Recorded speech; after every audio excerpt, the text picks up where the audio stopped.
आजकल अखबारों में डीएनए फिंगर प्रिंटिंग की बहुत बात चलती है। फिंगर प्रिंटिंग में फिंगर विंगर का कोई हाथ नहीं होता उसमें। ये नहीं कि इम्प्रेशन लगा लिया थंब का वगैरह।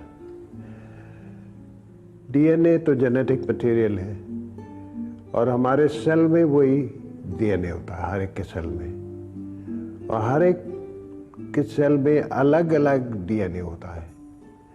तो अगर हम पहचानना चाहें कि कोई किसी का बेटा है कि नहीं, तो हमें क्या ज़रूरत है ये देखना कि उनके पिता का डीएनए का कोई निशान इसमें है कि नहीं, इसके डीएनए में, और उनकी माता का भी निशान है कि नहीं उसमें।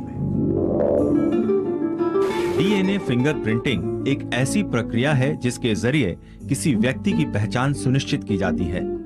इसके लिए संबंधित व्यक्ति के बाल, लार या खून से डीएनए का सैंपल लिया जाता है। डीएनए यानी डीऑक्सीराइबोन्यूक्लिक एसिड एक स्पाइरल सीढ़ी नुमा संरचना है जो हर व्यक्ति के सेल के न्यूक्लियस में होती है।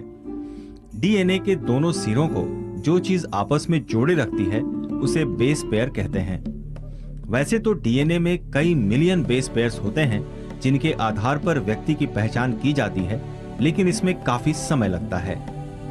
इसलिए वैज्ञानिक डीएनए के कुछ ऐसे चुनिंदा सीक्वेंसेस का उपयोग करते हैं जो पेरेंट्स के अलावा हर एक व्यक्ति में निश्चित तौर पर अलग अलग होता है।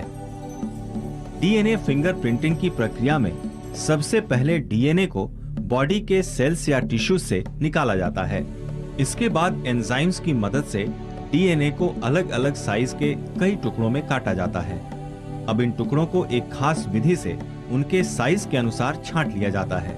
फिर डीएनए के इन टुकड़ों के डिस्ट्रीब्यूशन को एक नायलॉन शीट पर ट्रांसफर कर दिया जाता है। बाद में इस नायलॉन शीट में रेडियो एक्टिव या कलर्ड प्रोब ऐड करते हैं, जिससे शीट पर एक पैटर्न उभरता है। इसी को हम डीएनए फिंगर प्रिंटिंग कहते हैं। ये देखने में किसी खरीदे गए सामान के टैग पर छपे बार कोड की तरह दिखता है।